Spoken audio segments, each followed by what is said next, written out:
Bienvenidos al episodio número 57 de Podcast Dojo, el podcast sobre karate y sus practicantes.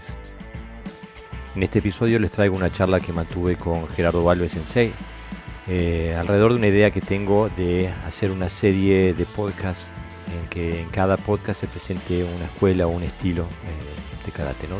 De los más comunes en un principio.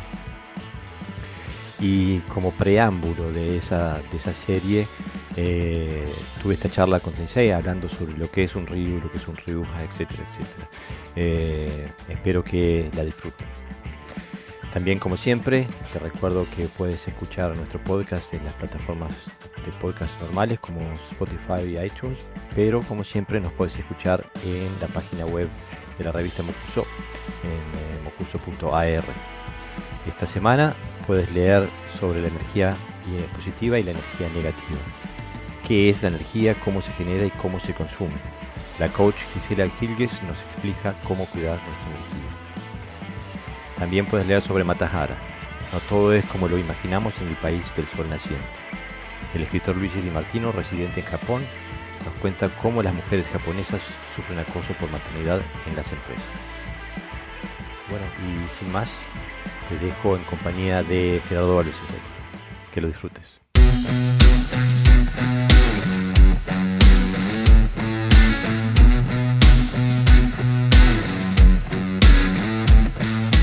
Hola amigos, bienvenidos a Podcast Dojo. En este episodio queremos empezar una nueva etapa de nuestro podcast. Queremos hacer una serie de episodios temáticos y queríamos empezar por algo que es inherente al karate moderno, al karate do, al karate que se conoce por todo el mundo, que son los estilos. Y entonces, para hablar de los estilos tenemos que primero definir qué es un estilo, cómo nacieron, por qué nacieron, etcétera. Con ese fin, tengo a Gerardo Valve Sensei, que todos ya conocen. Aparte lo conocen por su gran conocimiento histórico que salen a relucir en los dojo apuntes que tenemos aquí regularmente. Entonces la idea es empezar hablando sobre el concepto, ¿no? De cómo nació históricamente el concepto de estilo. También los primeros estilos que fueron registrados en la Butokukai, que fueron reconocidos por la Butokukai. Y bueno, y después de ahí podemos hablar un poquito más de lo que es bueno, lo que es malo, lo que da, lo que quitan los estilos, etcétera, etcétera. Pero empecemos. Bienvenido, Sensei. ¿Qué tal? ¿Cómo está? Contento de hablar de algo que es pertinente para todos, nos concierne a todos y de tenerte en el podcast, Sensei. Sí, la verdad que este es un tema que no tendría por qué, pero a veces suena un tanto escabroso, ¿no? Porque es verdad que cuando uno está conversando con alguien y le dice, porque yo practico karate, lo primero que te pregunta, ¿y qué estilo? Uh-huh. Y es como que el estilo es la marca de fábrica, ¿no? O sea, esto en otras artes marciales parece que no existe, por ejemplo, uno no se le ocurre preguntarle a alguien que practica judo qué estilo de judo haces, o qué estilo de kendo haces, o qué estilo de aikido haces, aunque ahora el aikido está un poquito subdividido, ¿no? Pero digamos que el estilo es lo que define al karate en lugar de que sea el karate el que defina al estilo, ¿no? Sí, y bueno, y eso que lo vamos a hablar, tiene sus consecuencias también, y no todas precisamente son positivas, pero Sensei, ya que te tenemos en el podcast, ¿te animás a empezar a describir un contexto histórico de bueno, cómo terminamos acá teniendo estilos en el karate? En un principio tenemos que ir a las bases, que son de donde podemos empezar a traer el sustrato de toda esta historia, ¿no? Si nosotros hablamos de estilos en artes marciales y en relación a Okinawa como eje central, no a Japón, sino a Okinawa como eje central, tenemos que mirar un poquito hacia China, por ejemplo, donde existían dos marcadas facciones, ¿no? Es decir, los sistemas de Gudan y los sistemas de Shaolin, ¿no? O sea, era un poco el norte y el sur, cada uno tenía sus particularidades. Eso también llega a Okinawa. Ahora, el okinawense, a diferencia del chino y a diferencia del japonés, es mucho más práctico, si sería esa la palabra, o mucho más simplista. Y entonces su arte nativo tenía un solo nombre, como ya lo hemos hablado en más de una oportunidad, que es Ti. Y Ti definía absolutamente todo, ¿no? O sea, a pesar de que Ti tiene un concepto, que eso también teníamos que hablar de la escritura y de la fonética de Ti, porque Ti solamente es mano, pero tiene connotaciones que van un poquito más allá de eso, que no creo que sea exactamente el momento para hacer una definición más profunda, pero tomemos como que Ti no solamente es mano, es mucho más que mano. ¿Ah? Pero ese era el concepto básico y único que tenían los okinawenses para definir su sistema guerrero. A lo largo del tiempo, ese Ti fue adoptando la denominación de quién lo practicaba. O sea que todavía no estamos hablando, no podemos hablar de estilos, estamos hablando de quién enseñaba su sistema, su propio sistema. Eso es el Ti de Gerardo, el Ti de Jorge, el Ti de whatever. O sea que era algo personal. Absolutamente personal. Era absolutamente personal. Incluso los ejércitos, porque había ejércitos, no tenemos que olvidarnos que Okinawa estaba en las islas Ryukyu o Luchu, antes de 1300, estaban divididas en 3 reinos, ¿no? Uh-huh. Y obviamente pensar que que los reinos no tenían ejércitos una pelotudez, es una cosa que no entra en la cabeza. Tuvieron una guerra civil, ¿no?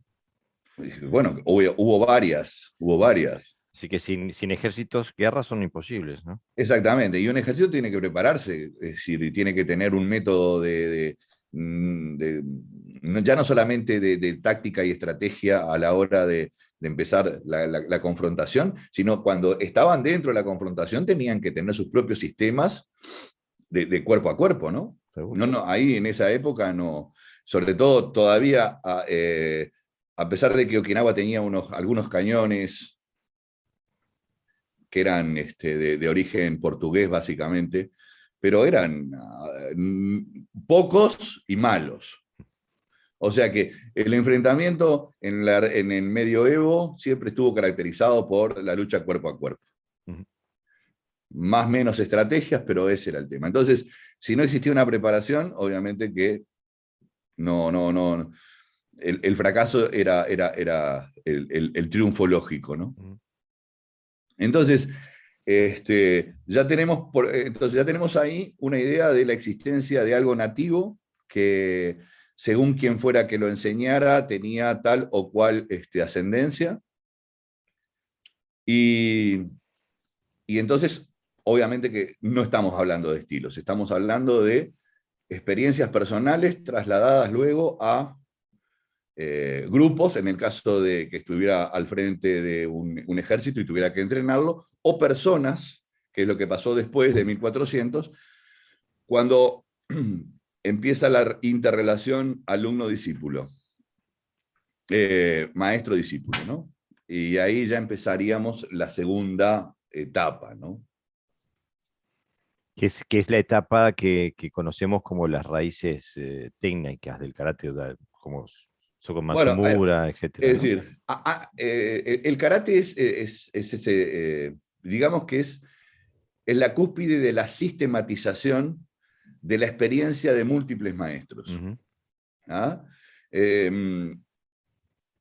Como hablábamos ya y hemos hablado en otras oportunidades, yo practicaba contigo hasta que tú me decías que tenía el Meikyo Kaiden, o sea, ya conocía todo lo tuyo, tú me dabas un certificado en el cual me hacías heredero de tu sistema.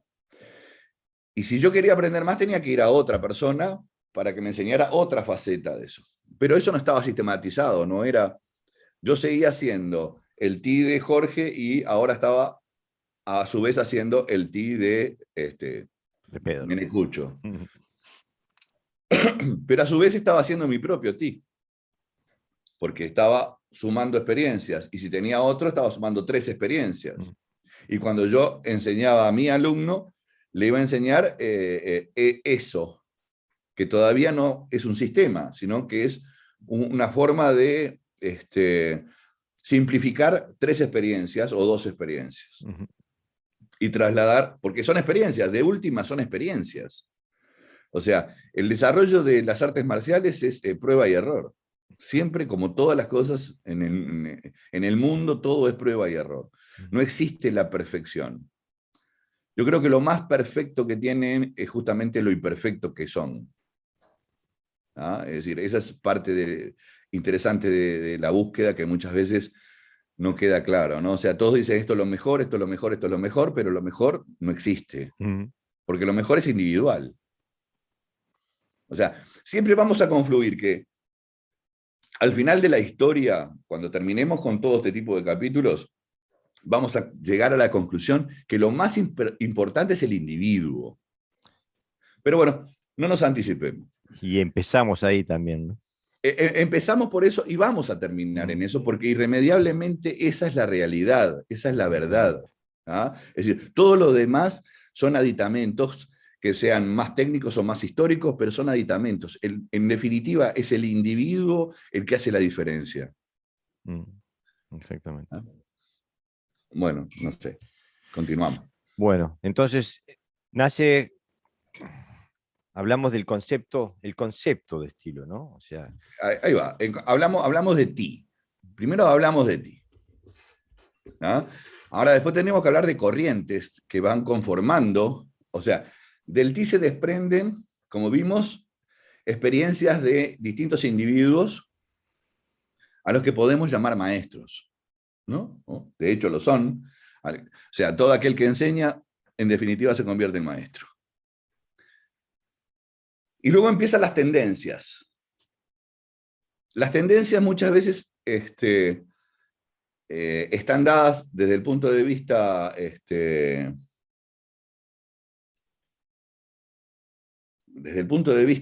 histórico por zonas muchas veces. Es decir, no es lo mismo un llano que una zona montañosa, no es lo mismo las cercanías a lugares amplios que... para un poquito que se me está yendo la batería y no entiendo por qué. tranquilo. Porque está enchufado. Ah, no. Un segundito. Ok. Es decir, la zona muchas veces también delimita la geografía, la orografía. Desde el punto de vista antropológico, define también el contexto de aquellas cosas que voy a utilizar.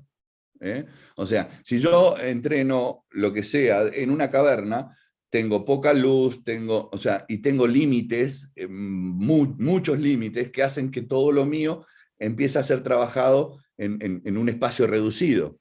Pero si lo mío es la playa, obviamente que voy a tener un margen diferente. Ujú.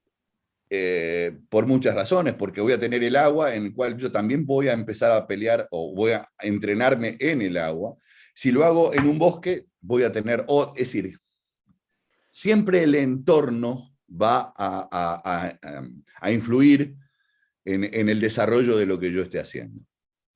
Entonces, empezamos a ver que existen 2 conceptos básicos, que también son culturales. ¿Y eso se viene a hacer? Y eso viene a ser, ¿qué influencia más tengo en uno o en otro externa? O siempre es cultural en este caso. O sea, que tenemos los aspectos que influyen en la formación, que son los aspectos externos, o sea, del lugar donde yo desarrollo mi trabajo. Y luego tengo los aspectos culturales, ¿ya? Que son muy importantes llegado al caso. A mí ahora que estoy hablando de esto se me ocurre, por ejemplo, la película Los Siete Samuráis, ¿no? Ujú. donde hay uno que no es samurái, sin embargo pelea como samurái, pero su estrategia es terrible, sin embargo es efectiva. ¿Por qué? Porque el tipo es un loco. Entonces, hasta eso, hasta esa disponibilidad psicomental, psicotécnica, influye cuando hablamos del desarrollo y evolución de un sistema, ¿no? O sea, no es, son muchos los aspectos, son muchos los aspectos. Por eso hay que estudiarlo de un punto de vista, como dije, antropológico. Porque si no, si no lo estamos haciendo demasiado simplista, y es mucho más complejo. Por eso antes de llegar a estilo, tenemos que hablar de corrientes de opinión o corrientes culturales. Y en ese caso tenemos dos visiones. Ya estamos hablando de más de 1400, estamos hablando 1500 años, ¿no? En las Ryukyu, ya conformado el reino de Ryukyu. Y tenemos que hay un lugar central que es todo el castillo de Yuri, todo lo que lo rodea, donde está la realeza, donde está la nobleza, y donde está la gente que dispone de tiempo para dedicarse a muchas cosas, música, literatura, y también las artes guerreras. Y por otro lado tenemos toda la parte de Kuninda, La parte del barrio chino vendría a ser. que vendría a ser, sí, es mucho más que el barrio chino, ¿no? Es decir, es un centro estratégico chino. Porque no es que se vendan artesanías, sino que se hacían, obviamente, también, pero no. Es decir, ahí había, o sea, la geoestrategia no es una cosa que están descubriendo en la Segunda Guerra Mundial. La geoestrategia es algo que nace desde el momento que existen dos pueblos, uno aquí y otro allá, y uno quiere absorber a otro, ¿no? Es decir, Vendría a ser un enclave, podríamos decirle. exactamente. Entonces, Kuninda es un lugar enclave. En principio porque está cerca de una zona portuaria, que es Naha, a pesar de que es Tomari el puerto más importante, Naha se vislumbraba como el nervio portuario importante. O sea que es bien sabido históricamente que quien domina el puerto, domina todo. ¿Ah? Culturalmente siempre ha sido así. Militarmente siempre ha sido así. Bueno, entonces tenemos que en Kuninda tenemos esa influencia china, en la cual existían muchísimos militares, que si no fuera de otra manera, ¿para qué iba a haber militares en una zona que no tenía conflicto, ¿no? Sin embargo, ya estamos viendo que existían militares y que tenían su propio sistema. Y entonces se establecen las dos formas. Las dos formas que tienen como primer nombre, primer kanji, Sho. Sho. Podemos hablar de que Sho es una dinastía de reyes en Ryukyu. Esto nos llevaría también a otras trastiendas, pero pensemos que una sería el Shorin y la otra sería el Shorei. Pero las dos son Sho. O sea que las dos tienen una dependencia directa con el poder. ¿Ah? Es decir, no estamos hablando solamente acá de algo técnico, estamos hablando de algo que involucra mucho más que la parte técnica. Entonces tenemos que en toda la parte alta, todo donde nacía el dominio territorial de Ryukyu, que era el castillo de Yuri y sus alrededores, tenemos el Shorin. Y después tenemos la zona un poco más baja, la zona casi portuaria, que es el Shorei. Ahí empezamos a vislumbrar diferencias. Que en ese momento todavía no estamos hablando de diferencias técnicas, estamos hablando de diferencias geoestratégicas. ¿Ah? Después, esas diferencias geoestratégicas van a devenir en sistemas. Pero hoy por hoy, solamente eso. Y ambas, sobre todo la parte de Shorin, que denomina simplemente lo que hace desde el punto de vista de artes marciales como Ti. Todavía no sabemos cómo denominan en la parte de Yorei a su sistema, porque todos esos sistemas podían tener un nombre chino, por ejemplo. Entonces estaríamos hablando de un Kempo. Podríamos estar hablando de un Kempo. Entonces tenemos Ti y Kempo. Vamos a estar con estas dos formas, ¿no? Pero no como estilos, volvemos a repetir, no como estilos, sino como experiencias personales. ¿Ah? ¿Hasta ahí vamos bien? Perfecto. Sigamos con lo que te parezca.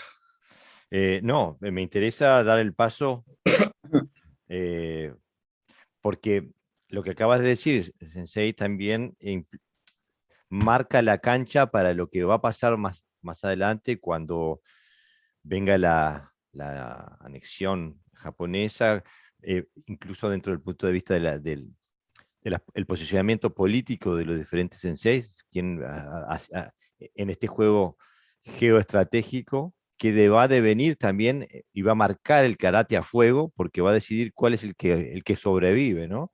Bueno, Entonces, todo esto sí. ya marcó la cancha. Digamos que sí, la cancha está marcada con un perfil chino, por un Mm. lado, con un perfil nacionalista por otro. Y al hablar de nacionalismo no estamos hablando del nacionalismo que hoy entendemos, sino estamos hablando del nacionalismo de dominio territorial, ¿no? Porque aún así el castillo de Yuri tenía una dependencia china también, absoluta, ¿no? Es decir, existieron 348 viajes registrados que marcan viajes de Okinawa a China y de China a Okinawa, que marcan ese constante flujo de información, ¿no? Conjuntamente con los estipendios que tenía que pagar las islas Ryukyu, tenían que pagarle al imperio chino, ¿no? Y después pasamos a ya, claro, unos ciento y poco años más tarde empieza la otra parte, que es cuando el Japón continental entra en el reino de Ryukyu, donde también empieza la otra influencia. Pero acá tenemos que hacer un puente. Acá tenemos que hacer un puente. Porque si uno piensa que la influencia japonesa es a partir de 1609, está equivocado. El 1147, o sea que mucho antes de lo que hablamos de la guerra de los tres reinos o de las tres montañas, ya empezó la influencia japonesa en los reinos de Ryukyu. Porque ya hay un descendiente de la casa imperial japonesa que se va a Okinawa y se radica ahí. Y genera las bases unas bases culturales que después quedan, quedan fundamentadas en la cultura okinawense también. Entonces, ¿podemos decir que solamente es influencia china la que lleva al ti? ¿O podemos decir que ya existía un orden militar establecido subrepticiamente sobre uno de los reinos, por lo menos, que se posicionan en Okinawa? Por eso digo que históricamente no podemos hablar de forma rápida todo esto, porque hay todo un proceso de información y de fusiones que se va desarrollando en ese periodo de 500 años, de 400 años. ¿No? Es decir, hay el conocimiento del hierro, por ejemplo, en Okinawa es un conocimiento tardío. No hablemos del acero, que escaseaba terriblemente. O sea, la creación del acero es bastante tardía también. Y las armas, obviamente, las de palo eran, frente a un arma de metal, era totalmente fuera de lógica. Seguro, no hay competencia, ¿no? Entonces es a partir de que el hierro y el acero empiezan a tener incidencia, donde también hay un crecimiento exponencial en lo que es la conformación de ejércitos y de entrenamientos. ¿Ah? Es decir, si tomar el desarrollo del karate como algo de tal año a tal año, y de tal año a tal año, y de tal año, es imposible. Es imposible que esté disasociado de la historia del resto de la sociedad okinawense. Exactamente, no puede, bajo ningún concepto puede. Entonces tenemos que, cuando hablé de puente, dije, un puente entre aquella primer alojo de japoneses en el año 1140 y ese segundo que ya no es un viaje de exilio personal como el que toma este personaje de la Casa Imperial, sino que ya es una invasión después. Entonces, no, desde el punto de vista traumático no son iguales. No, nada que ver. ¿Ah? Y en ambos casos va quedando un sedimento. Pero Se va generando. Sí. es curioso lo que estás relatando, Sensei, porque a mí siempre me sorprendió, justamente estaba hablando en el dojo, mis alumnos me decían, pero ¿por qué Funakoshi es pro-japonés? ¿Por qué Oitosu es pro-japonés? Y yo pensaba, sí, la verdad que digo, si fuera 1945 y esto hubiera pasado en Europa, lo hubieran puesto contra un paredón y le hubieran volado la tapa a los sesos por traidor a la patria. Este, eh, entonces uno piensa, ¿por qué hubo esa capacidad de tener una posición pro a Japón en algunos elementos sociales y políticos de Okinawa? Y tiene que haber, porque tiene que haber una tradición antes, tiene que haber algún tipo de relación, me imagino, porque no, me llama la atención de que tanto sensei, de maestro, haya tomado una posición tan claramente pro-japonesa en este proceso. A ver, hasta 1872 y entre 1872 y 1879, que es un periodo de transición, hasta 1872 el reino de Ryukyu tenía esperanza de sobrevivir. ¿Ah? Es decir, todavía tenía esperanza de sobrevivir.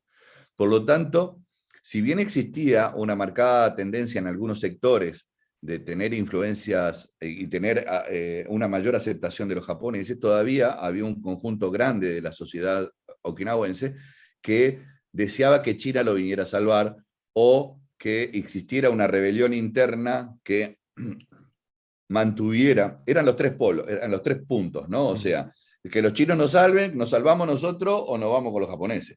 Seguro. Digo, esa era las tres opciones viables. Entonces, hasta 1872 había una expectativa. En 1879 la expectativa desaparece porque ya Ryukyu deja de ser un reino y pasa a ser una prefectura. Que hasta pierde el nombre de Ryukyu y se llama Okinawa. Seguro. ¿Ah? Es decir, es como que todas las demás islas que componen el archipiélago se fusionan como eje en Okinawa. ¿Ah? Es decir, islas importantes, no estamos hablando de Miyako, por ejemplo, es una isla muy importante, también se fusiona, pierde.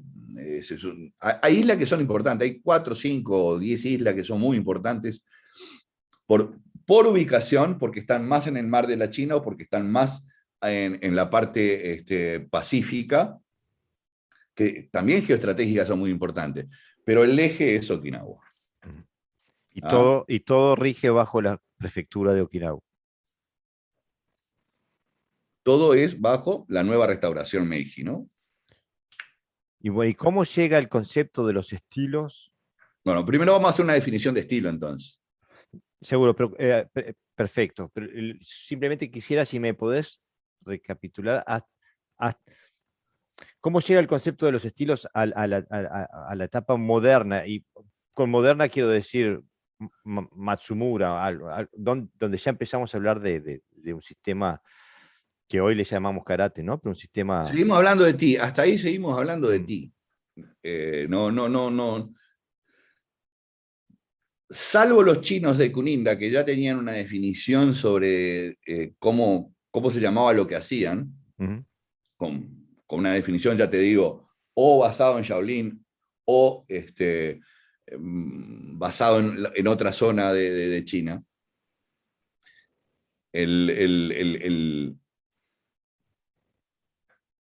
Vamos a decir, la parte cultural de Okinawa como Okinawa mismo no tenía una definición perfecta, porque volvemos a repetir, importante era el individuo que enseñaba. Seguía siendo personal. Seguía absolutamente siendo personalizado. Sin embargo, había cabezas que ya pensaban en unir cosas. Ese unir es la sistematización. Y por ahí suena el nombre de que alguien dijo que lo que se practicaba en Yuri era Shorin. A alguien se le ocurrió, hay dos tendencias, ¿no? Es decir, para mí una está equivocada y para mí otra está acertada.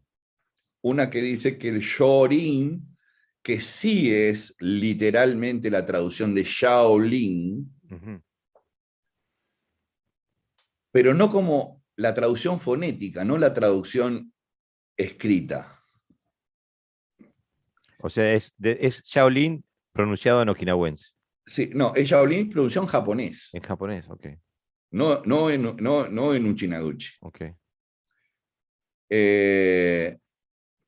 Por otro lado, está quienes dicen que Shorin era todo aquello que se entrenaba bajo el reinado de Sho.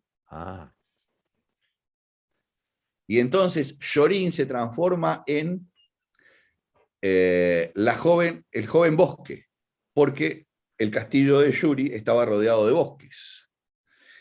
Y el castillo de Yuri pertenecía a la dinastía Sho. O sea que serían el bosque de Sho. ¿Y tú cuál te parece que es la más? Esa. Porque si bien el Shorin tiene influencias chinas que se van mezclando a través del tiempo y con la práctica de distintos maestros que eran Saposhi, que venían a enseñar de China, pero venían no con el fin de enseñar, sino que acompañaban a delegaciones políticas, comerciales, y entonces fueron dejando una huella. No estaba tan acentuado como en Kuninda, donde eran chinos, y por lo tanto, como chinos practicaban chino. ¿Ah? Entonces, decir que Shorin y Shaolin es lo mismo, es como decir que todo fue chino, y no fue así. No. Eso es importante dejarlo establecido. O sea, el Shorin no, a pesar de que digan, y que sí que hay una parte que se escribe así. O sea, Shorin, hay dos versiones de Shorin actualmente, y la forma de escribirlo es diferente. Pero se pronuncia Shorin. Se pronuncia porque la fonética, no hay que olvidarse que giga, por ejemplo, existen 7.000 millones. Y suenan giga, pero cuando escriben el kanji es diferente. Okay. ¿Ah?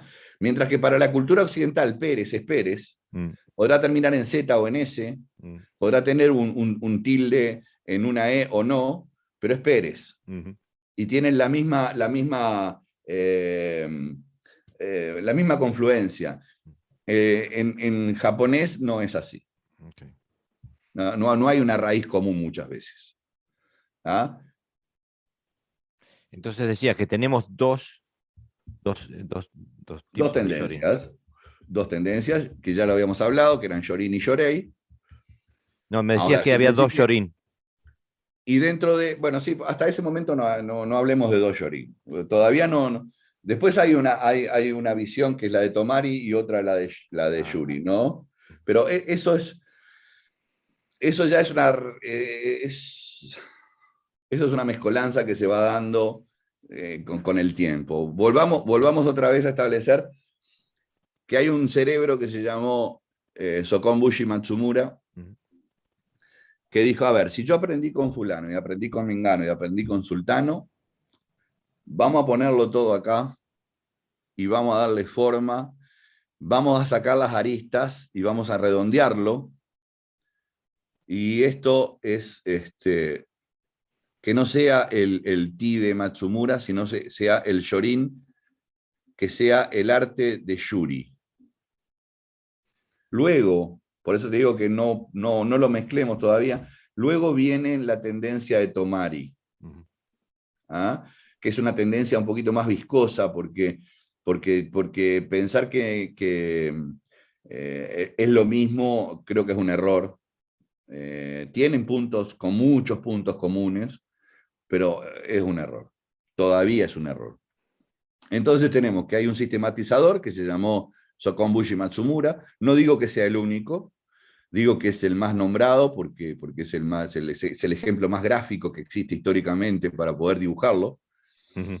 Y él tuvo la inteligencia suficiente como para darle una forma. No sé si estaba dentro de los objetivos principales que esa fuera una forma única. No sé, porque habría que haber estado en la cabeza de ese hombre para sumarlo. Lo que sí sé que es la mejor forma de hacer escuela. Y ahí ya traeríamos en otro tema también. Entonces, tenemos la visión. Todavía para mí en Cuninda lo que se practicaban eran estilos chinos, que tenían nombre chino, punto y aparte. En Yuri se empieza a practicar una forma fundamental que es el Shorin de Matsumura. No el único, pero sí el que da una visión a los demás maestros para que se acoplen. O sea, el Shorin no es una cosa inmutable. Ya no recibía solamente la enseñanza de Matsumura. Era el sistema de Matsumura al cual yo le iba agregando cosas. Entonces, eso empezó a ser un poco más grande. Y ahí es cuando podemos empezar a sumar la parte de Tomari, ¿no? Pero ese globo se va inflando de información. El primero que le da, el primer soplido al globo, se lo da Matsumura, si quisiéramos decirlo. Ujú. Pero después hubo otros que siguieron soplando el globo. Pero podríamos decir que el Shorin es el primer sistema autóctono, con influencias foráneas, pero autóctono en su concepción. El Yorei es un sistema foráneo que adopta visiones ryukyuianas, pero básicamente foráneo. O sea que no son antítesis, sino son dos cosas diferentes. Uno es nativo, que recibe influencias foráneas, otro es foráneo, que recibe influencias nativas. Seguro. Hasta ahí vamos. Bueno, Ahora, llegamos esa es la situación, llegados hasta Matsumura. hasta Matsumura. Bien. Pero todavía no estamos hablando de estilo, estamos hablando de tendencia, estamos hablando de línea. Ahora vamos a definir lo que es un estilo, porque el estilo va a llegar hasta nuestros días. Existen, etimológicamente, la palabra estilo tiene muchas definiciones. Es decir, porque no es lo mismo decir un estilo de moda que un estilo de arquitectura o un estilo de lo que sea. Es decir, estilo es tendencia, pero para los japoneses estilo es flujo, fluir. Ujú. ¿Eh? Es decir, por eso te dije que gigas hay muchos, pero es cómo se escribe el tema lo que define la palabra, la acepción, ¿no? Si uno habla de estilo y solamente se le queda como estilo, va a asociarlo a estilos de cosas como las que vemos todos los días en nuestro diario andar. Para los japoneses estilo es como una corriente de agua que fluye y que va y se va adaptando a la sinuosidad del paisaje. Eso es un estilo para los japoneses.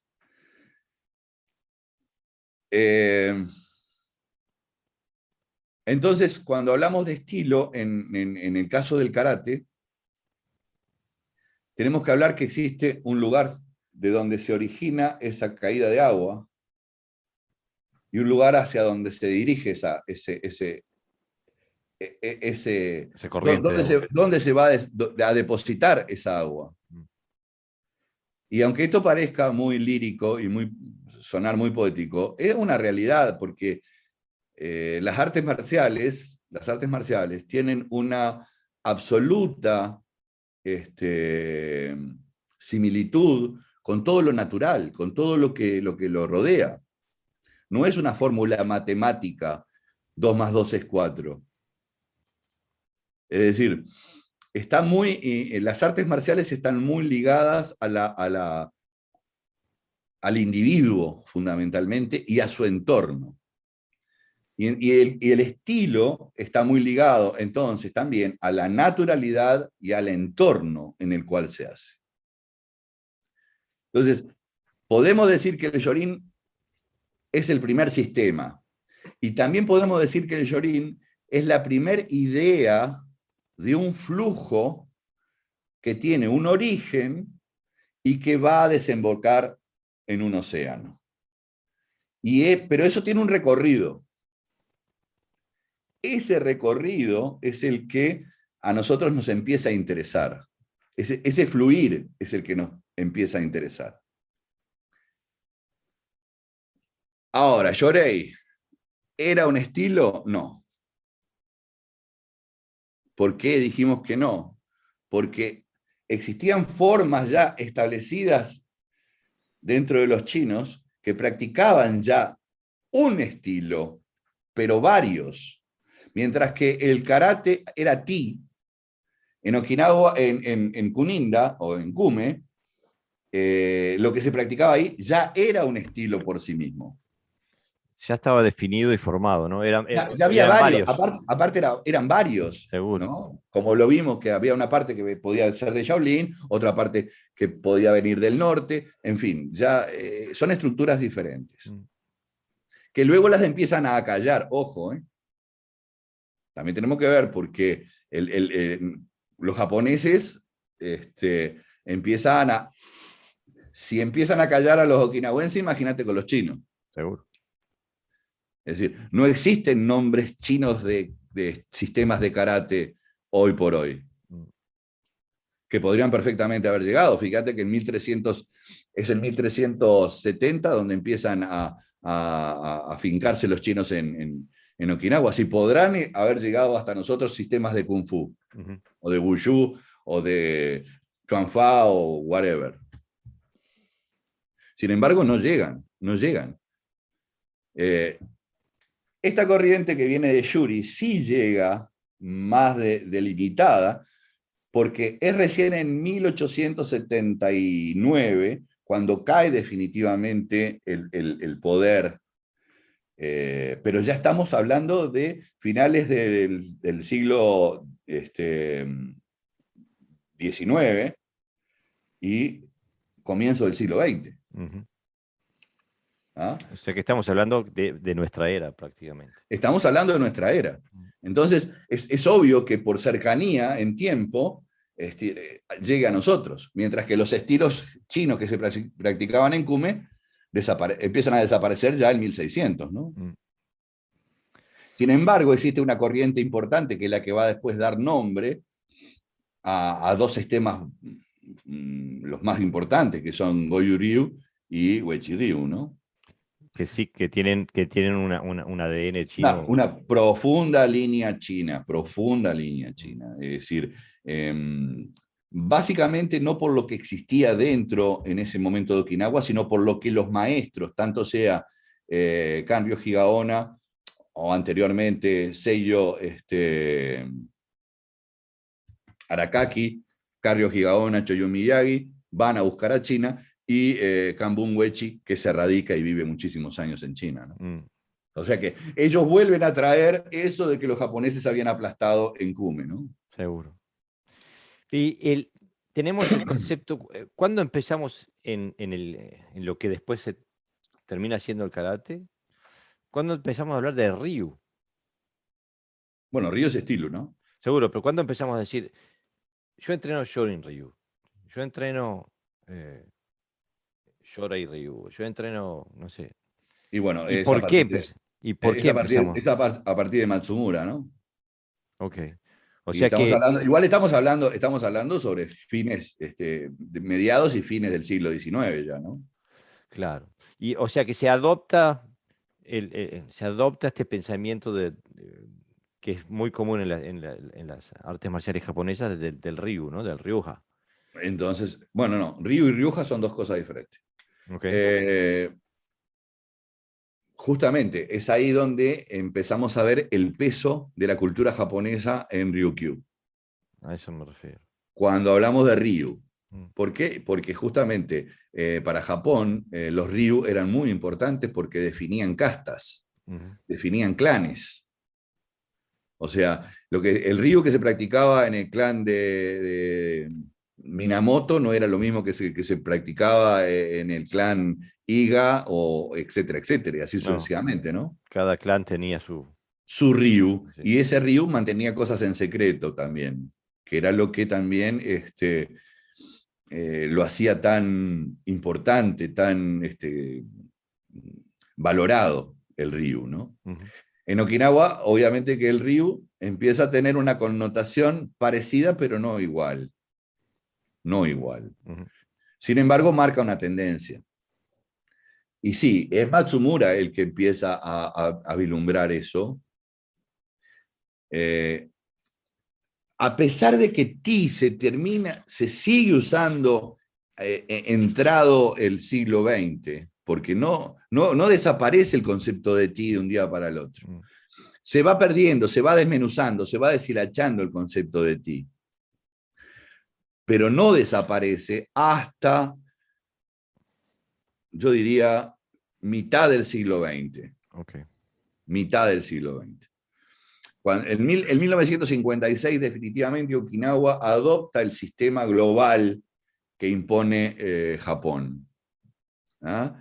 Y entonces ahí es la muerte definitiva, entre paréntesis, lo voy a poner siempre entre paréntesis, del ti como tal, y ya empieza la definición de estilo, que es a partir de 1930, siempre con la influencia japonesa por delante, que se establecen en Okinawa. 1933 se establecen los dos primeros sistemas, que son Goju de Miyagi y Shorin de Chibana. Dicen que en 1929, y eso yo no lo puedo comprobar, porque si bien lo he leído en varios lados, la Botokukai creo que no lo confirma. En 1929 el primer estilo registrado es el Shito-ryu. Pero a mí me suena raro porque el tipo que impulsa todo esto es Yasuhiro Konishi, que Ujú. él crea el Shindo Shinen Ryu anteriormente a cualquier otro. Y es el primer Renshi de la Botokukai, siendo alumno de Mabuni, siendo alumno de Motou, siendo alumno de Funakoshi, es el primero que tiene el poder sobre el karate en el Japón. Así que me suena raro de que exista algo que esté establecido en Japón antes que el Shindo Shinen Ryu de Konishi. Pero Pero bueno, estamos cuentan que hablando, Mabuni creó el Chito Ryu. sí, pero como que son dos visiones distintas de lo que es un Ryu. Porque el Ryu, el Shito Ryu, bueno, el Shotokan no sé si no es un Ryu, eh, pero el Wado Ryu tienen el Goju Ryu incluso, tienen un originario, ¿no? Tienen a Mabuni, tienen a Otsuka, tienen a Choju Miyagi. En cambio, el Shorin Ryu es como una corriente histórica, Que cultural, que tiene se va a varios, definir, que tiene seguro. varias puntas, Sí. totalmente, tiene varias puntas. Eh, a ver, tenemos que poner, dentro del Shorin-ryu tenemos que poner dos personajes que para mí son fundamentales. Estoy hablando a partir de la sistematización del karate, ¿no? Del Ti. Uno es Matsumura y el otro es Matsumora. Mm. A pesar de que Matsumora es el menos nombrado, eh, los dos son forjadores del shorin. Cada uno en su rubro, uno en Tomari, el otro en Yuri. Matsumora estaba en Tomari, ¿no? Matsumora estaba en Tomari. Pero a su vez él ya tenía una corriente que venía de Kokano Yadomari, de Iyuin. Había ya una serie de maestros que hacen de que él, Matsumora, conforme un linaje. De la misma manera que Matsumura también tiene un montón de maestros, Sakugawa, etcétera, etcétera, otros maestros, que a su vez también conjugan eso. Pero uno y otro no conciben que estén separados. Entonces a veces se juntan, a veces se separan, a veces se juntan, a veces se separan, y en ese trasiego de junta y separa se van quedando cosas en uno y en otro. Seguro. ¿Ah? Es decir, tienen raíces diferentes y sin embargo se entrelazan en una parte. Ambos hacen Kusanku, ambos hacen Pasai, ambos hacen Shinto, luego ambos hacen Naihanchi, etc. Y solamente hay 1 o 2 kata, o 3 o 5 o 10, no importa, que los separan un poco. Pero en la base, en lo más importante, tienen una fundición, vamos a decir, ¿no? Se fusionan. Seguro. Entonces, tenemos que los dos estilos que son predominantes, hay que ver también un tema cultural, ¿no? O sea, cuando uno habla de Botokukai, estamos hablando de un acervo cultural de alto nivel. Entonces podemos hablar de que Choyun Miyagi era un personaje de alto nivel. Y podemos hablar de que Chibana, que de repente, si bien tiene una ascendencia en algún punto con el linaje del rey Yo, por eso es Yosin Chibana,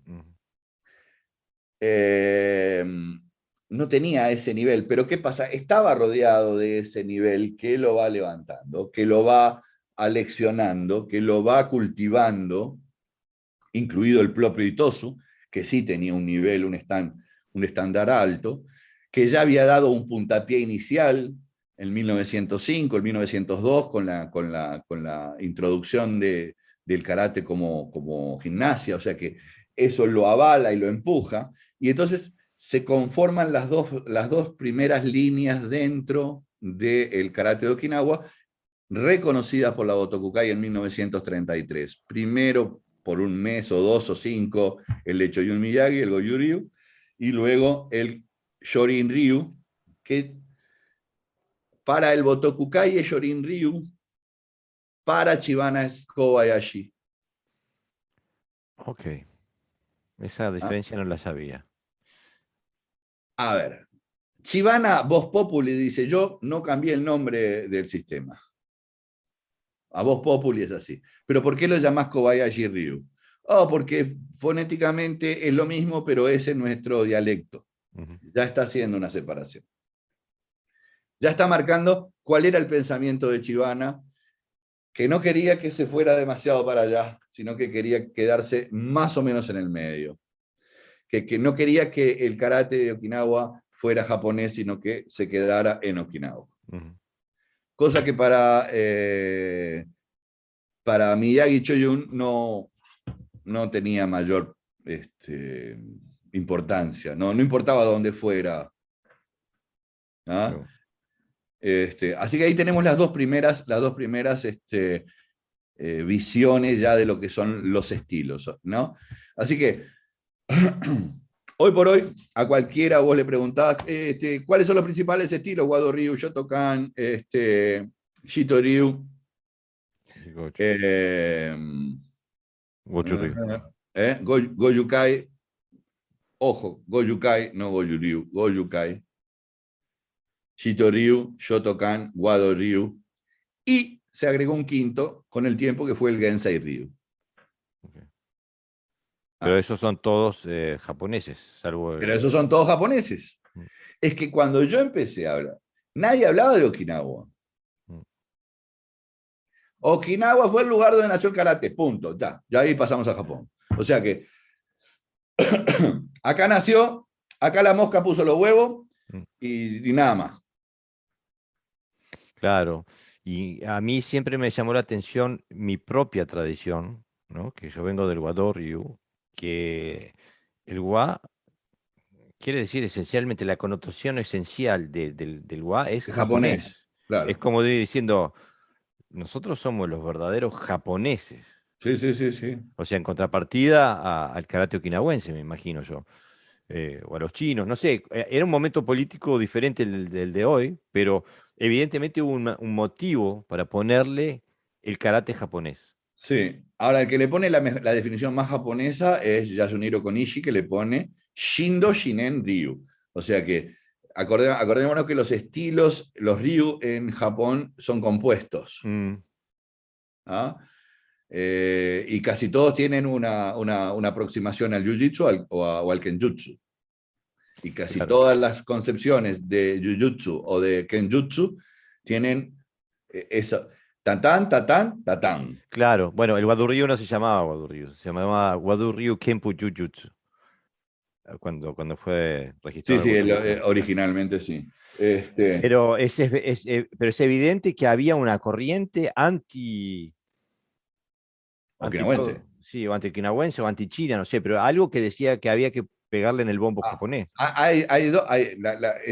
o sea, hay una corriente anti-China, obviamente, porque la guerra chino-japonesa estaba a la puerta de la esquina. Mm, Y aparte otra cosa, hay una idea de aplastar totalmente la cultura okinawense. ujú. Entonces, ya no es solamente contra los chinos, es contra los chinos y contra la cultura okinawense. O sea, de hecho, los japoneses no creían que existiera una cultura okinawense. Claro, pero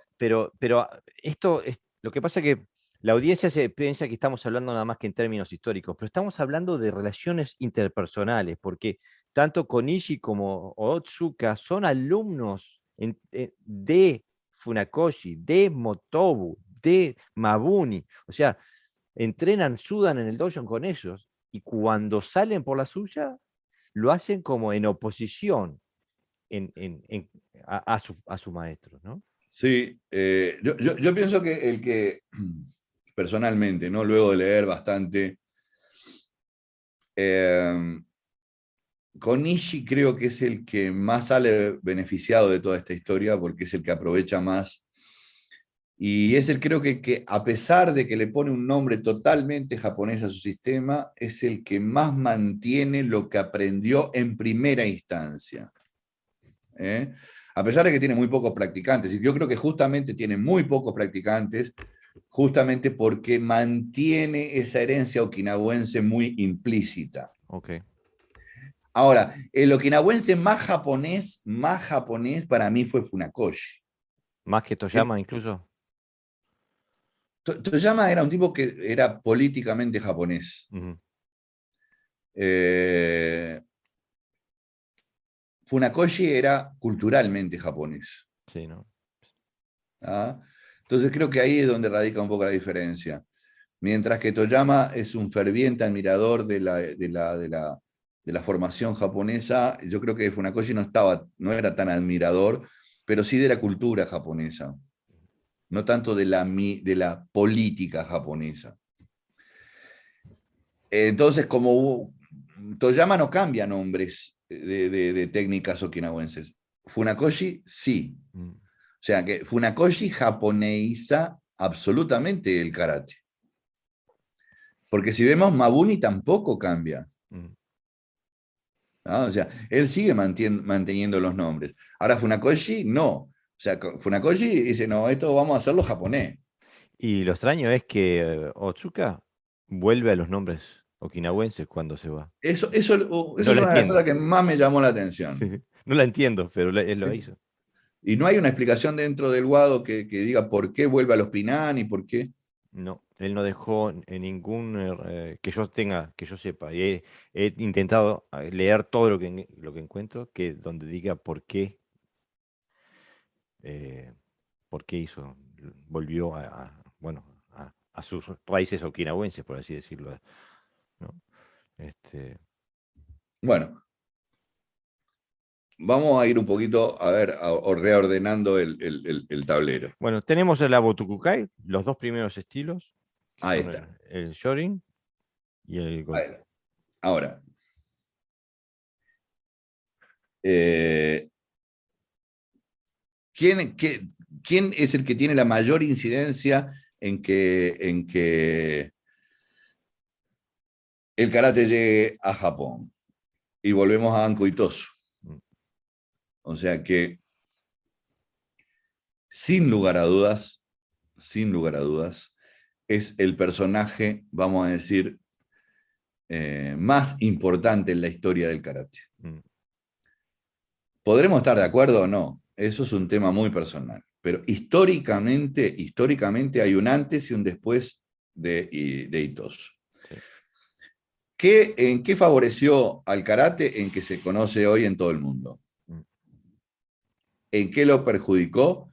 En que se perdieron mucha información, se perdió mucha información, vital información. ¿Ah?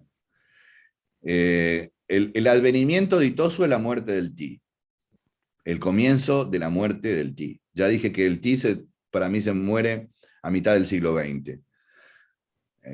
Pero la infección comenzó ahí, ¿no? Con Itosu. Yo creo que sí, que comenzó ahí y con sus alumnos. Pero para mí lo más raro de todo esto es que hay alumnos que compartieron aprendizaje con Itosu y también con Matsumura, a pesar de que Matsumura estaba muy viejo.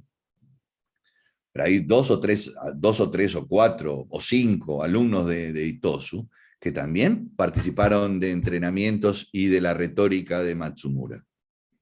Claro. ¿Por qué hay algunos de ellos que son absolutamente pro-japoneses y otros que son absolutamente lo contrario? Es que Eso también me ha llamado la es atención. incomprensible. Incluso gente que puso la vida, digo, Yabu Kentsu fue a la guerra. Sí, él y Tomo Hanashiro también, los dos.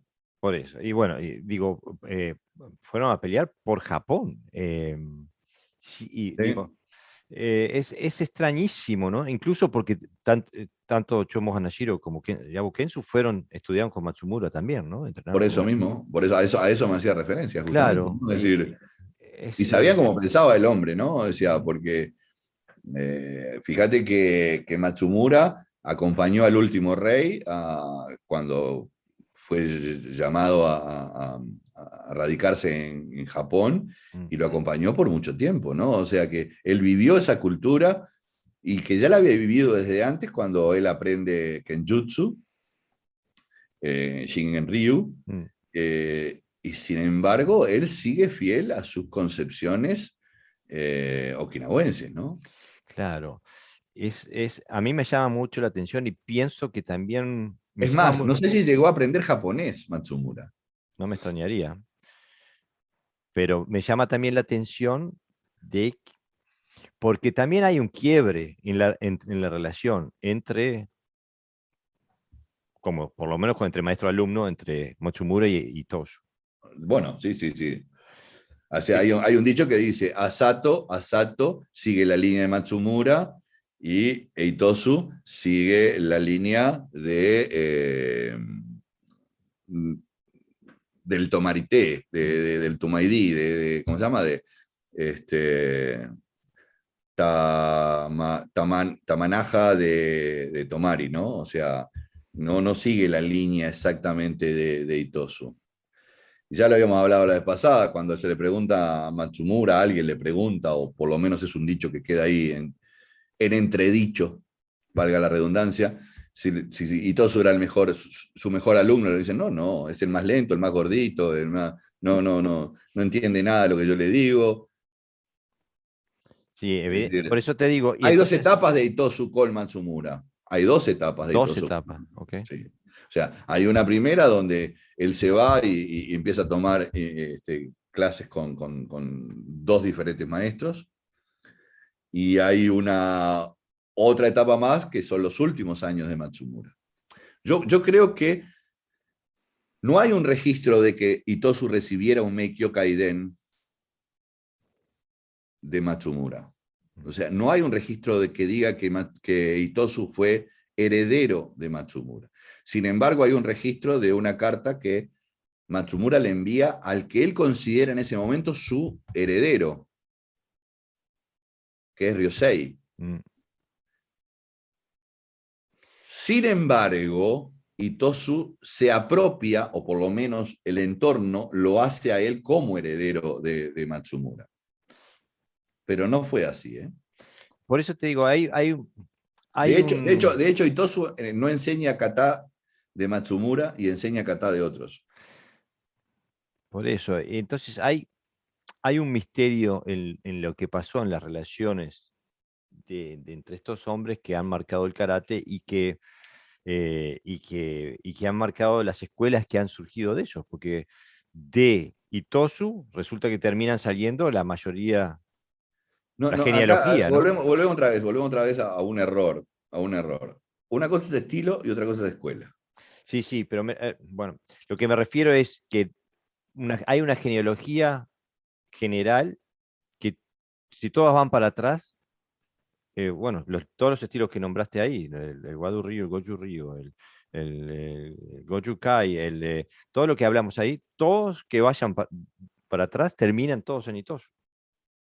Es como es la piedra El Goju angular. no, el Goju no, el Ah, Goju no, el no. Goju no, el Goju va por Por Jojo el Moyai, lado perdón, de perdón. Miyagi Sí, y de Higao Nakanryu. Higaon acá arriba. No, exactamente, pero todos Pero los los más, japoneses, ¿no? la mayoría tiene una raíz común que es Itosu y el Chorin, básicamente. Mm, Por eso se dice que el estilo más antiguo de karate es el Chorin. Y lo aclaré al principio o durante la conversación, que el Yorei no es un estilo. no, El es Yorei es una línea de sistemas chinos. exactamente. Pero entonces, ¿qué es lo que nos aportan estos estilos? ¿Y qué es lo que no nos aportan? ¿O qué es lo que nos A ver, restan? lo que nos aportó es que estemos hablando de esto hoy por hoy, Mm, tú y yo, y haya 100 millones de personas que practican algo que se llama karate. mm. Eso es lo que nos aporta. Es decir, que tengamos la posibilidad de poder estar conversando de esto y de poder practicar esto. ¿Qué es lo que no nos aportó esa popularización? Y es la pérdida de valores fundamentales que fue lo que fue juntando Matsumura, por ejemplo, cuando sistematiza, y ahí volvemos otra vez a hablar de sistematización de todas sus experiencias y de todo su aprendizaje con distintos maestros. Es decir, ahí hay una pérdida brutal de información. Em, Entonces, ahí, escuché varias sí. veces de que Itosu, perdón, em, enseñó, transmitió Dos, otro, dos versiones. sí, dos versiones. Ah, sí, eso ya lo habíamos hablado también de que eso es real, eso es real. Yo pienso que casi todos los que tuvieron una dualidad en cuanto a su enseñanza, si era hacia Japón o si a Okinawa, eh, hicieron eh, eso mismo. Y no solamente eso, no solamente hicieron eso hacia los que luego irían a Japón a enseñar, sino que hubo maestros dentro de Okinawa que también hicieron eso con gente. O sea, y ahí es donde yo me afilio al concepto de ti. El ti era una transmisión de de maestro a alumno. Mm. La sistematización hace de que exista ya no un maestro y un alumno, sino un maestro y varios alumnos. No llegar a lo que es ahora, ¿no? Pero por lo menos un maestro podía tener 5, 6, 7, 8, 10 alumnos. Ahora, ¿a todos les enseñaba lo mismo? No, no. De hecho, no todos iban en el mismo horario a aprender con el maestro. De hecho, había algunos que iban en el correr del día y otros que iban en la madrugada. O sea que no es la misma información que recibió Chibana, por ejemplo, de Itosu, que la que recibieron otros alumnos, incluido a Ken Wamauni, Mm. incluido a Funakoshi, de Itosu. Yo pienso que hay una información que es la información del club y otra información que es la información de vos vení a las 3 de la mañana y yo te voy a enseñar esto. Mm. Pero estoy, por suerte, digo, pero hay, hay, hay, hay, hay zonas en blanco. Eh, Muchas. Mabuni apunta siempre a Itosu y a Sato. No, Mauni apunta a Itosu y a Higaona. Bueno, pero Shito, eh, No es la mezcla de los dos. seguro, pero no es por Asato, No, no. es por Es por Higaona. Itosu y Higaona. Y entonces, ¿dónde está Higaona? ¿Dónde estaba Higaona? Me refiero a en el karate, En el en karate, la Higaona expresión. está en Miyagi y está en Yoatsu Kyoda. Claro, pero en el karate de Mabuni.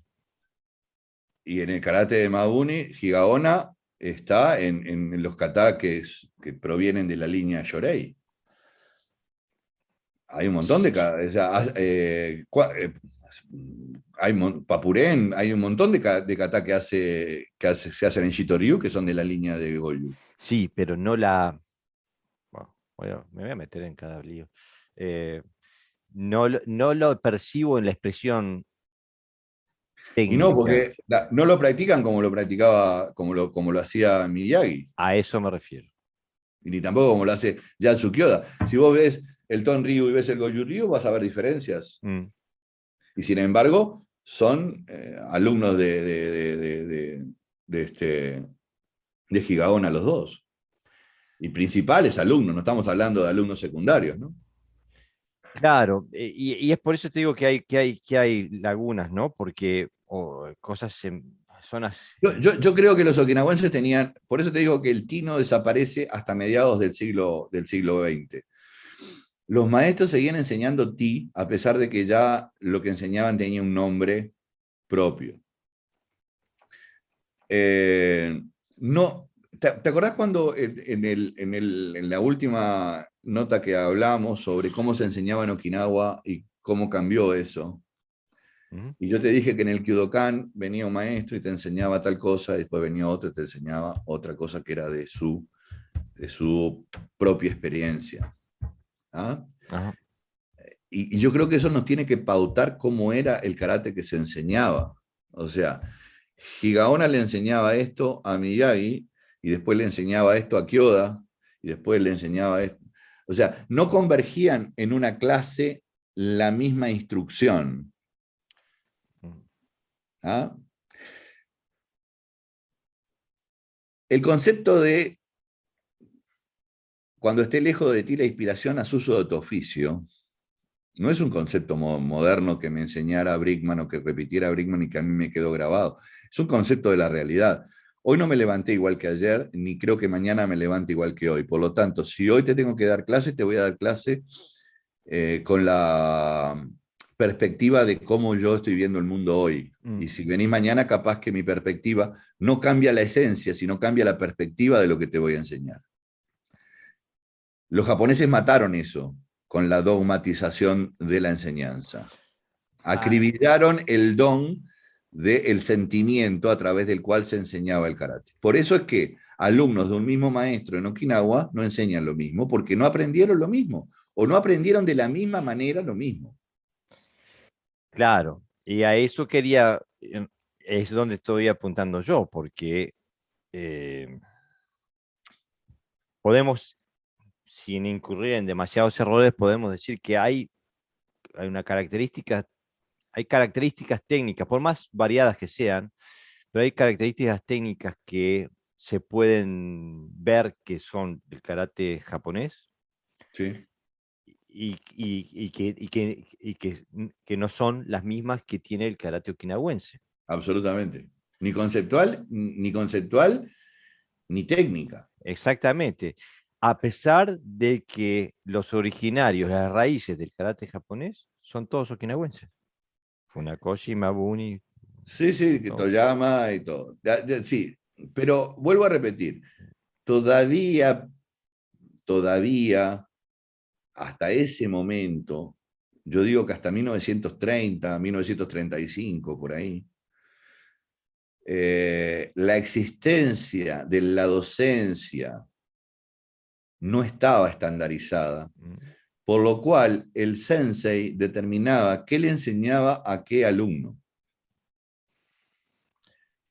Y eso, con el paso del tiempo, luego marcó las tendencias de cada alumno que se convirtió en maestro.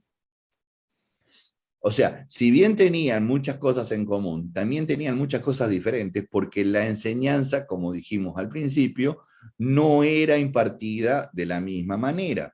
Los maestros no tenían un librito, o sea, los maestros no tenían una escuela de maestros Claro. para enseñar del punto de vista ortodoxo. Era todo heterodoxo. La Pero, enseñanza del karate era heterodoxa. pero ¿no te parece que puede haber que la institucionalización del karate dentro de lo que se llama Ryu, dentro de la Botokukai, puede haber influido? Por ejemplo, hay la leyenda urbana interna del Wado Ryu. El Wado Ryu tiene 15 katas, Ajá, pero Otsuka, en su libro sobre el Wado Ryu, presenta 9. claro. ¿Y Y él cuáles dice, saca? y bueno, él se queda con los 5 Pinan, Naifanchi, que es el Naifanchi Shodan, Naifanchi, Seishan, Shinto y Kushanko. Pero el Wado registra 15. Y entonces la leyenda interna es que Otsuka él definía su estilo por estos 9 katas, pero la Botokukai le exigió más. Y de los que sabía, dijo, bueno, metemos esto, pum, pum, pum, pum, y escribió los 6 katas más que. La Otokukai le exigió más katas. Exactamente. Esa es la historia que se cuenta dentro del Wado. Que la Botokukai le exigió 15 como Es mínimo. raro, ¿no? Porque fíjate que el que define el lineamiento de karate, qué es lo que la Botokukai tenía que aceptar, es Yasuniro Konishi. Seguro. Y él no pone un límite, ni para abajo ni para arriba. Qué extraño, El- ¿no? por eso te digo que si nos guiamos desde el punto de vista histórico, que la Botokukai es la organización de las virtudes marciales del Japón como tal, es un marco regulatorio, y que el departamento de karate lo dirigió Yasuniro Konishi. Que era compañero de Otsuka, o sea, entrenaban juntos. Era exactamente, no queda para nada establecido un número de katas para que sea reconocido un sistema. Es extrañísimo. Por eso te digo, yo creo que hay muchas cosas que conocemos todavía, ¿no? Que pueden ser políticas, que pueden ser de marketing, que andás a ver, digo, yo no sé si se hablaba de marketing en esa época tampoco, ¿no? Digo, creo que no, pero por lo menos no con la palabra. Este, Pero pero, entonces, eh, llegamos a. por ahora estamos todos en Ryu, ¿eh? Sí, Todavía no complicamos la historia. La historia se va a complicar después. bueno, a ver. Todavía estamos en Ryu. Existen muy pocos Ryu. Mm. Dos fundamentales en Okinawa y 3, por así decirlo, en principio, que luego serían 5, 6 o 7, en Japón. O sea que por ahí, ahora existen 400 estilos, Sí. sin contar con los Ryuja, que todavía no entramos en eso. Pero ahora vamos a ver por qué existe todo este tipo de divergencia. O si no es hoy, será en las próximas entregas, pero vamos a tratar de dejar claro algunas cosas ahora. ¿Por qué existe el Ryu en Okinawa? Por una determinación de la Botokukai que se establece en Okinawa y que en Okinawa la dirige Choyo Miyagi. ¿Ah? Hay un marco regulatorio, como dijimos, porque lo que es justamente la Botokukai es el ente oficial que regula las distintas actividades marciales de Japón. Pero se encuentra con un problema, no puede dominar al karate, no lo entiende. La Botokukai no entiende al karate. Yasuniro Konishi entiende lo que puede, porque no te olvides que, por ejemplo, en el caso de Motobu, no le entendía todo lo que le decía, porque Motobu no hablaba, por ejemplo, nada de japonés. Mabuni hablaba japonés, pero tampoco era un japonés totalmente diáfano como para poder interpretarlo correctamente. No sé el nivel de Toyama de japonés tampoco, lo desconozco. Funakoshi tenía un enorme conocimiento del japonés, lo hablaba perfectamente, pero tenía tanto conocimiento técnico. Esa Técnico es de mi karate, ¿no? pregunta. Esa es mi pregunta. ¿Era tanto el conocimiento técnico que tenía Funakoshi? ¿O Funakoshi se refuerza cuando es su hijo el que toma las riendas, que sí tenía un profundo conocimiento técnico, pero aparte tiene la suficiente inteligencia como para acercarse a los que sí tenían mucho conocimiento técnico, como lo es Mabuni, por ejemplo? O sea, Mabuni era absolutamente una enciclopedia. Ahora, si Mabuni era capaz de digerir toda la información, también tengo mis dudas, porque era tanta la información que es como que yo te diga, a ver, Jorge, ¿podrás memorizar en los próximos 10 años un diccionario enciclopédico de 22 tomos? Te estoy dando 10 años, ¿eh? Es Creo que imposible, no, creo que no. imposible. Y eso un poco es lo que hizo Mabuni. Se convirtió en una enciclopedia donde todo estaba acá. Ahora, ¿todo lo comprendía? Ese es un tema. Entonces tenemos que Konishi establece unos parámetros a través de los cuales se puede reconocer un Ryu, pero son parámetros, parámetros. Lo que hay dentro de esos parámetros es otra información. Entonces tenemos que, ¿qué es lo que quiere hacer Choyu Miyagi en Okinawa? Romper todo y decir, bueno, vamos a hacer solamente un karate. Que es lo más fácil que hay. Porque también dice lo mismo Funakoshi y también dice lo mismo Mabuni. El karate es uno solo. Y no, no es uno solo el karate. Ese es un error de apreciación, es un error. Decir que el karate es uno solo es un facilitador de información.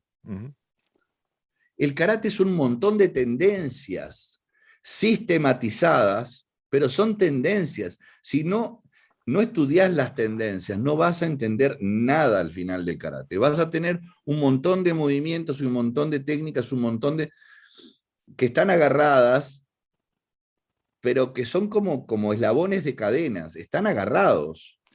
Pero hubo un intento político, ¿no? Porque justamente Hubo muchos intentos.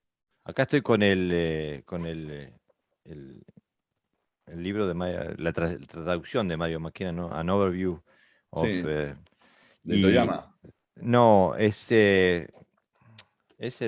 me acuerdo ahora el nombre en japonés. Es un libro básico de karate donde aparece, por ejemplo, Chibana haciendo Pasai, Ah, ok, ok, ok, ok. ¿no? Y entre otras cosas aparece, el, dice, la Asociación de la Prefectura de Okinawa para la promoción del Karate Do, Okinawa Ken Karate Do Kyokai. Kyokai. Y presentan 12 katas, kata número 1, kata número 2, kata número 3, para la unificación del karate, un intento de que estuviéramos entrenando estos 12 katas, que son, ¿De qué año es ese libro? bueno, esta edición es del 2009, ¿no? Fíjate Este, que, fíjate que hace 3 años se analizaron todos los catas aceptados y estamos hablando de 80 catas. claro, seguro, pero A ver, digo, no son 80 catas, ¿no? Son 20 y pico de catas, solamente karate, después están los de Kobudo, ¿no? esto, Pero con todas sus versiones, claro, pero con todas sus versiones. esto lo aceptaron formalmente el 28 de marzo de 1937. Claro, claro. Bueno, por eso te digo, hubo dos reuniones, hubo tres reuniones, 1936, 37 y 1940. 1940. La del 36 es la del 25 de octubre del 36, que fue organizado por el Ryukyu Shinpo, y que fue, que también de eso a mí un día me gustaría hablar, de lo que fue ese 25 de octubre de 1936, de la presión terrible que sufrieron algunos maestros en su momento, que si querés un día Eso lo estaría podemos hacer, sobre todo interesantísimo. que estamos tan cerca del Día del Karate, que en honor a eso se podría hacer algo con distintos maestros. No, no quiero, no conmigo solo, sino que tengamos un debate, ¿no? Mira, quería aclarar, esto es una traducción del el Karate Do Taikan de Genwa Nakasone. Sí, sí, Es este libro. Ken Wanakazone. Sí, Que ese lo de haber. Ken Wanakazone colaboraba estrechamente con Mabuni y con Motobu a la hora de hacer este libro, ¿no? claro. Exactamente. Pero ya, Aparte estuvo en el 1936, también estuvo en la reunión. y a mí me llama tanto la atención este libro, porque este libro es una mezcolanza exactamente como lo que venimos hablando, porque en, en todo esto donde, por ejemplo, el karate japonés no tiene nada que ver con lo que están hablando en este libro, aparece en dos capítulos, aparece Otsuka, Hironori Otsuka haciendo tanto Dori, que no tiene nada que ver con karate, y haciendo Reishiki, haciendo la ceremonia de cómo saludar. ¿Por qué aparece Otsuka en un libro de karate okinawense? No tengo idea. Política, pero no sé cuál, no sé cuáles fuerzas políticas se hicieron que aparezca al lado de Chibana y de Mabuni y de Hanashiro Chomo aparezca Otsuka. No tiene sentido. No. O sea que la historia de los estilos es una historia que está entremezclada con todo lo que le pasó a Okinawa. Sí, sí, Con por todas las supuesto. catástrofes, los tires y manejes, las luchas, las victorias, las pérdidas. Así Este, empezamos la charla, ¿no? O sea, claro, o pero sea, no, uno pensaría que con la corriente histórica se irían simplificando las cosas, pero no, se han ido enturbiando cada vez más. Como vos decías, y tenemos 400 estilos. bueno, no, lo que pasa es que ahora la diversidad, estamos en la época de la diversidad. Eh, Cuidado. lo- también. No, lo que pasa es que en los últimos 25 años, más o menos, 30 años, eh, empezaron a entrar digamos que en juego el negocio del karate, ¿no? Viniendo de Estados Unidos, Europa, y luego Japón se contagió y el resto del mundo, obviamente, ¿no? Es decir, fue una pandemia. Y eso sí que de verdad enturbió las aguas. Entonces ahora, déjame hacer una definición Sí, por supuesto. personal, y después si querés la llevamos la pelota para donde quiera. Yo me considero, y estoy hablando en primera persona ahora, yo me considero un buscador del ti, porque entiendo de que el ti no desapareció, porque entiendo de que existe el ti. Yo pienso que está oculto, yo pienso que hay que seguir buscándolo, no es porque nada sea algo secreto, mágico, ni nada que se le parezca, sino porque es el que quiero que abra las puertas el que sé, quiero que sea el agua que me mate la sed. Ujú. Entonces, mi búsqueda es el ti. Bien, por casualidad, por causalidad, vaya a saber por qué, elegí el Shorin Ryu como el vehículo. Y ahí es cuando yo hablo del río y hablo de fluir. Ahora bien, el río se angosta y se ensancha, se angosta, se ensancha y va por muchos lugares. Entonces, por ahí necesito una guía que haga que yo pueda montarme en el río y seguir el curso. Dijimos que el río es el que me lleva, es el estilo, es el shorin. Y luego determino que tiene que existir algo que me afine un poquito más la búsqueda, que me haga, porque sigue siendo muy grande el río, ¿entendés? Es decir, Ujú. por más que es Llorín y parece que todo está muy fácil, porque tiene todo muy enmarcado, no, no, no. Yo quiero algo que me perfile hacia el ti. Y entonces existe el Riuja. El Riuja es la escuela. ¿Ah? O sea, cada Riuja tiene un maestro que entendió que ese río a su vez le deparaba determinado tipo de información, que no podía abarcar todo el río. Porque abarcar mucho significa que podías ahogarte, podías quedar en la orilla y en definitiva nunca llegabas a ningún lado. Entonces, el Riuja, que es la escuela, yo elegí una. Y entonces me afilié a ese Riuja, a ese río y a esa búsqueda. En definitiva, yo entiendo de que tiene que existir esa idea para encontrar el objetivo de nuestra práctica. O sea, para mí el objetivo de mi práctica es la búsqueda del ti. Utilizo como elemento un río que se llama Yorin y utilizo un barco que se llama Kyudokan. Entonces, a pesar de que esto es una apología, es una idea para identificar qué es lo que hago y por qué hago lo que hago, interpreto que es la única manera de que mi cabeza no se dispare para montones de lados y tampoco para que mis ojos queden metidos en un solo carril. Yo sigo mirando el río, pero sigo angulando mi búsqueda. El río está ahí, yo lo sigo transitando, es el Yorin, pero el barquito que me va llevando por los distintos lugares, en este caso, es el Kyudokan. Por eso Ryu y Ryuja tienen importancia cuando tienen un objetivo. Si no, ninguno tiene importancia. No entendemos que existe un río y lo peor, que si cada Ryuja es el devenir del ego personal de una persona que quiere cambiarle algo porque se le ocurrió que tenía que cambiarle algo sin ningún ton ni son, es como que yo tengo un problema de vista, en uno preciso 2 puntos y en otro preciso 0,50, pero vamos a ponerle a los dos 2 o vamos a ponerle a los dos 0,50 porque así lo hacemos. Entonces voy a mirar para el orto, mal. Mm.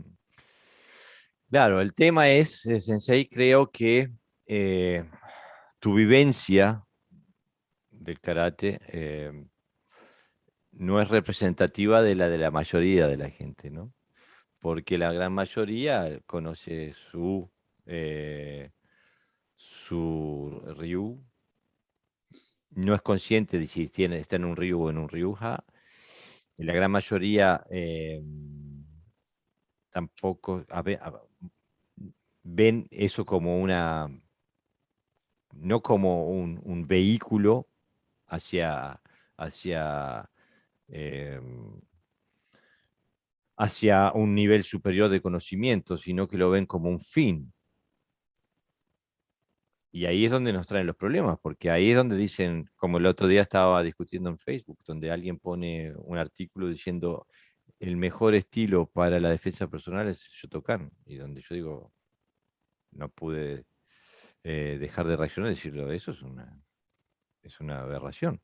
Este, eh, entonces, sería conveniente ver por qué tenemos diferentes, porque tenemos diferentes funciones de los Ryu, este,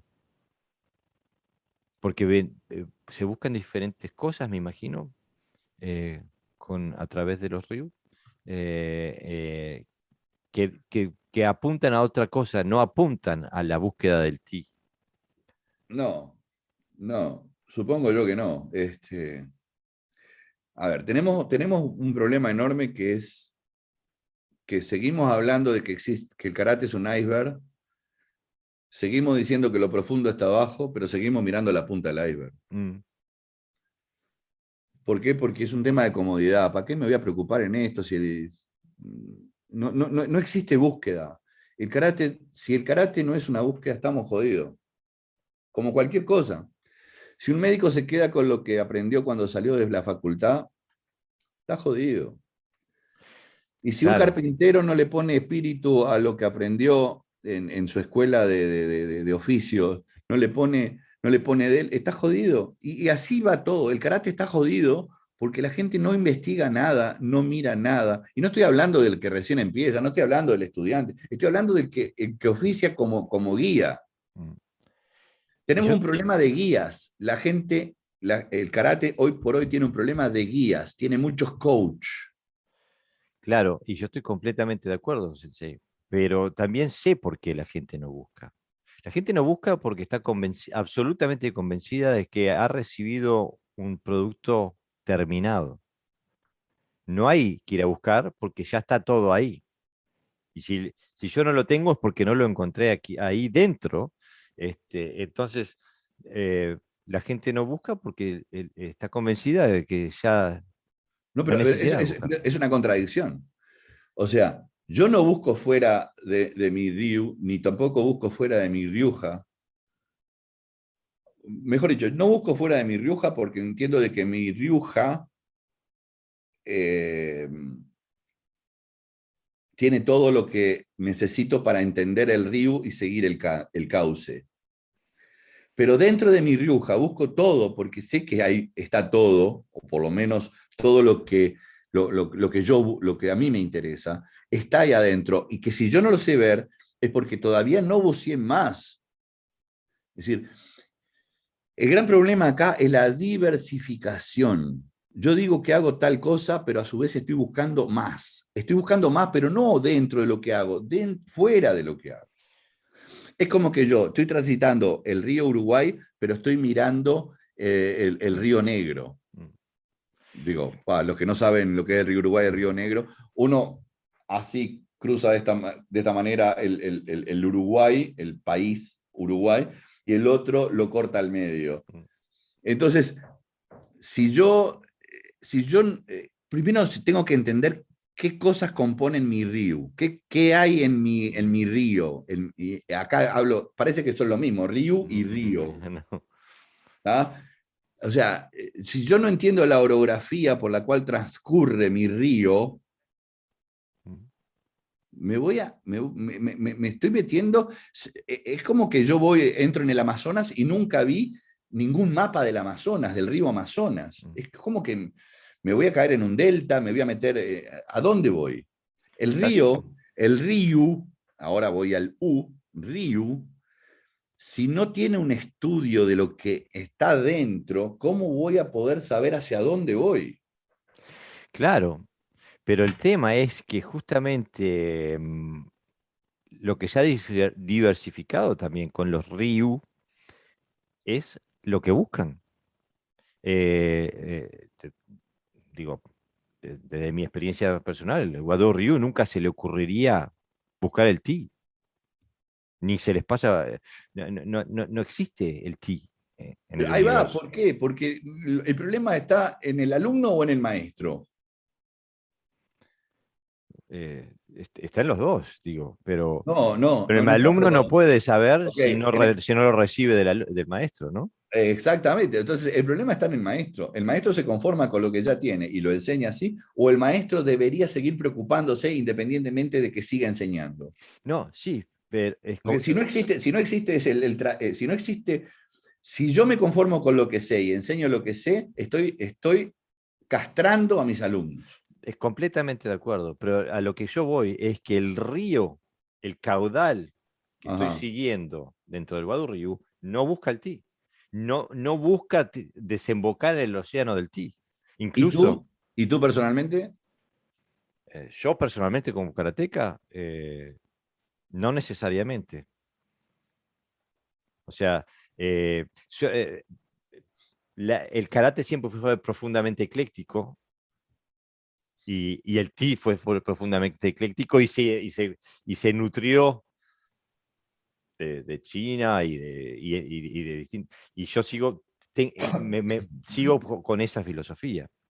Pero si yo tuviera nada más que la cabeza de Wado Ryu, no me estaría preocupando en absoluto de lo que pasó pre-Otsuka, porque por definición busca otra cosa y si quiero decirlo políticamente incorrecto, diría es inferior.